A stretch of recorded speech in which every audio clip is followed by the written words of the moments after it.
As animators, the idea of timing and spacing is a big concept for us. In every sense, it lays the foundation for how our move is going to be created across our timeline. And I want to spend some time really kind of deconstructing and getting into the details of the difference between timing and spacing.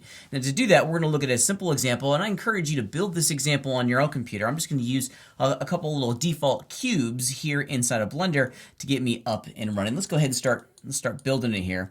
I'm in the animation workspace, and I'm going to look at my scene from the front view by hitting the number 1 key on my keypad. There we go. And this is what we have. Now, before we go any further, I'm going to make a very, very simple animation of my cube going from my left side of the screen to the right side of the screen. Nothing too fancy. Just make sure I'm in object mode. And maybe, I don't know, something like that. Yeah, that's going to work out just great. Let's go ahead and fire this off and start building the actual animation. I've selected it, and I'm going to have this guy move across the x-axis. So over here inside of my properties panel, I'm in the object properties. Let's go ahead and keyframe location X. And let's move our playhead forward to, oh, I don't know, maybe right around frame 60, so a good 2 seconds into this. We're going to have it go from the left side to the right side.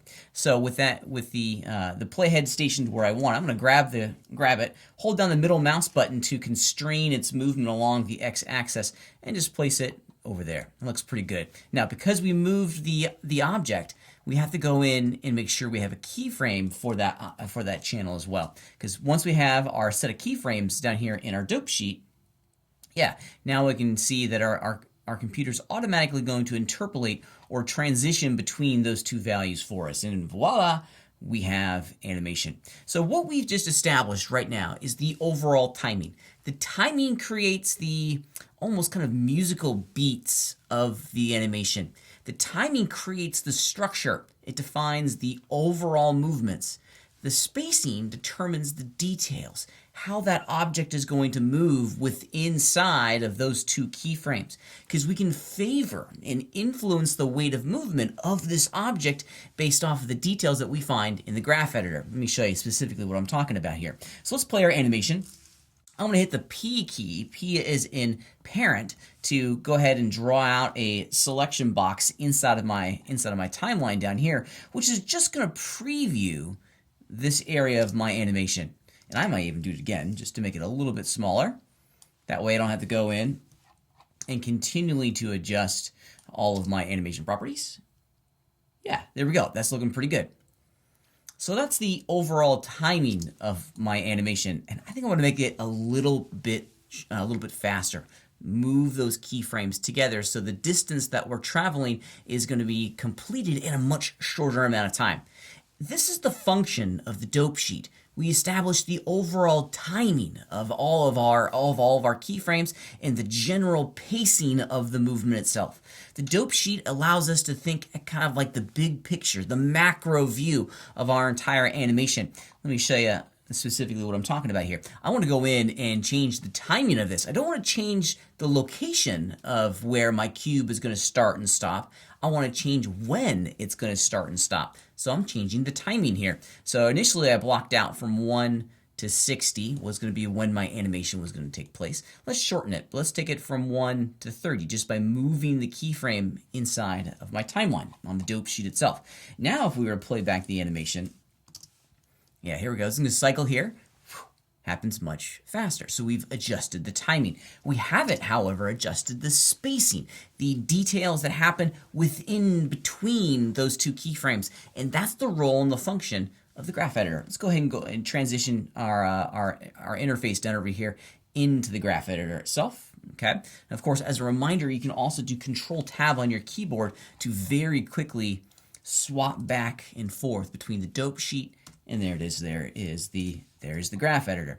Now at the moment, and this is one of the really neat things about working with Blender, that it's automatically changed and applied a Bezier curve to our function curves to give us this nice smoothly starting and smoothly concluding spacing of our keyframes.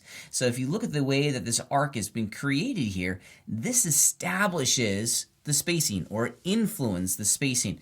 Let's turn it off for a second, that influence, so we get a really good understanding of what this is actually doing and how we can adjust the spacing. Let's just change it to linear. There we go. Now there is no influence. And let's look at our animation. Boom, it's just linear. It goes from point A to point B at an even, consistent speed. There is no sort of determination and influence on the spacing of our animation. So this, in every sense, when we look at our animation, establishes the overall blocked out timing of our animation. Let's go in and start adjusting the spacing of our animation, and that is entirely done through the graph editor. I'm just going to make a couple small adjustments here to my window so that you guys can see it a little bit easier on your screens at home. Yeah, I'm liking that. That's going to work, I think, just quite wonderfully. Okay, so here we go. All right, so this is my timeline, or this is my animation. Of course, it starts over there, ends up on that side. Let's go ahead and continue to influence the spacing. Okay, we've established the timing. Now it's time for the spacing. Of course, the spacing is done entirely through the graph editor, and this is where we get to go in and change the handle types and influence how quickly or how slowly the computer is going to interpolate and automatically transition between these two keyframed values. Okay. Now, what's great about working with the spacing is that we can have one timing and then multiple versions of the spacing that establish the overall movement, or maybe just a variety of movements with the exact same timing. I'll show you that concept here in a second. Let's go back into our keyframes and check it out here. So I've grabbed my first keyframes, and as we've discussed earlier, if we wanted to go in and change the handle type to, let's say, free or even aligned for that matter, it's going to change the function curve. It's going to influence the spacing. Let's just do free. Let's do free. Oh, you know what? I think I changed the interpolation type for the entire animation to linear. Let's change it to Bezier. Yeah, now I can get my handles back. There we go. Let's try it again. So let's just make sure that the handle type is set to free. Yeah, because now I can go in and I can change these handles and get working. I had both keyframes selected. Okay, so now what we're doing when we're changing the tangency of these handles, we're influencing the spacing between these two keyframes. We're not influencing the timing. The timing is the location of the keyframes on our timeline. The spacing determines how quickly how quickly we transition between those keyframes. Let's look at it now. I have a pretty slow, kind of flat curve here. So the spacing is pretty extreme way down over here at the bottom. Okay. Let's see what the impact of that is on the animation. So it slowly begins and then quickly ends. Slowly starts. Here it is. Slowly starts and then boom, hits that second timeline. If we were to continue to explore our spacing a little bit with the different handle type up here, check it out. What would happen if we flattened it out on this side? Now it's going to slowly start. It's going to go pretty even in here, but then as the curve changes, the spacing is then influenced and weighted towards this keyframe. So the spacing is all about trying to figure out where and how the movement favors the function curve. Yeah, if you look at it now, it slowly starts, then slowly kind of ramps into its conclusion over there on the right. Let's make this super extreme and really push the tangency of all of these shapes by really making these handles super extreme. Now, whenever you affect the tangency of your handles and affect the spacing, we also have an influence of the other keyframes surrounding it. So even though I continue to adjust this handle, you can see that adjustment influences the curve between this keyframe, the first keyframe, and the second keyframe. Let's see what it looks like now. Slowly starts and then very slowly ends. The timing is still the same. The timing has remained consistent throughout all these edits. It's still starting on frame 1 and it's still ending its movement on frame 30. How the speed changes between those two keyframes is the spacing. Let's look at another example here real fast and see the benefits of exploring the spacing. And what I'm going to do is I'm just going to zoom out ever so slightly, and I'm going to duplicate this object. The keyboard shortcut for duplicating inside of Blender is Shift-D. So I'm going to hit Shift-D, and then it immediately fires off the grab tool, which will allow me to place this object anywhere that I want in the scene.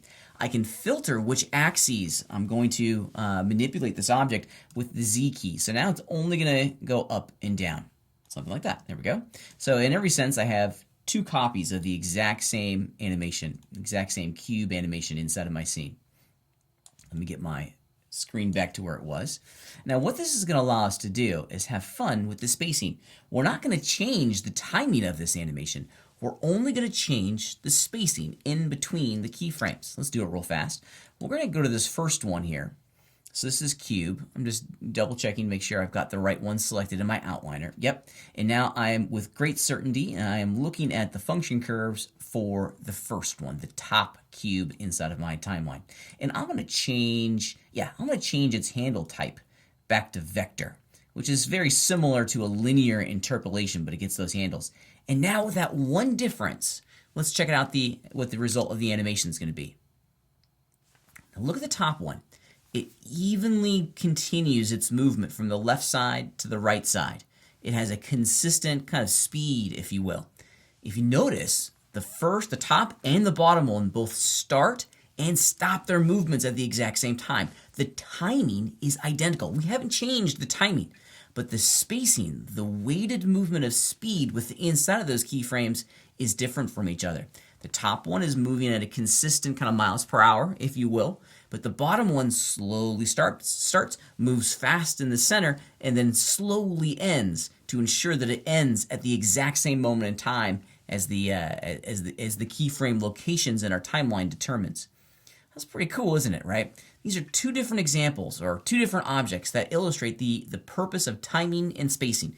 Timing establishes the global keyframe placement. It determines the global start and stop points of our movements.